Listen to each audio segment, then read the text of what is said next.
लक्ष्मी निवास मालिकेच्या येणाऱ्या पुढील भागामध्ये आपल्याला असं बघायला मिळत आहे की आता जयंतने विश्वाची माफी मागितलेली असते। तो म्हणतो की मी आता ओके आहे, मी आता काम करण्यासाठी रेडी आहे, तर तुम्ही प्लीज ऑफिसला या। त्यानंतर विश्वा जेव्हा ऑफिसला जायला निघतो तेव्हा जान्हवीने विश्वासाठी टिफिन बनवलेला असतो, कारण की सईला टिफिन बनवता येत नाही।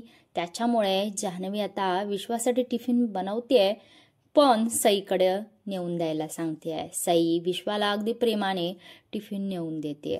त्यानंतर ऑफिसमध्ये गेल्यावर मात्र दोघांनाही जान्हवीची खूप आठवण येत असते। जयंतला तर जान्हवीच्या आठवणींनी भंडावून सोडलेलं असतं, त्याहीपेक्षा मॅडच्या आठवणीनं तो प्रचंड विचलित झालेला असतो।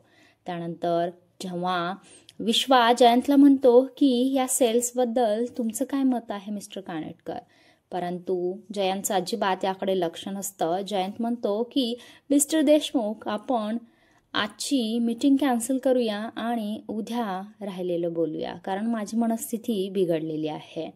त्यानंतर जयंतला अलाराम वाजतो की लंच टाइम झालेला आहे।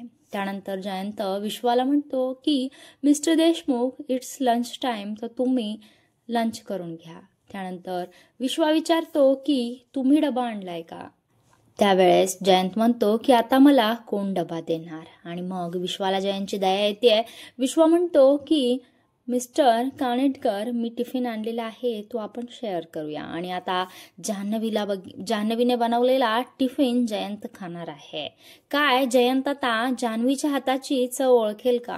इकडे जयंत म्हणतो की हा मिस्टर देशमुख सुद्धा जान्हवीच्याच कॉलेजला होता, मी याला मॅडबद्दल विचारू का, मी याला विश्वासात घेऊ का, असा जयंतच्या मनामध्ये विचार आलेला असतो। काय जयंत आता मॅडची माहिती काढण्यासाठी विश्वाचा वापर करणार का, हे पाहणं खूप रंजक ठरेल।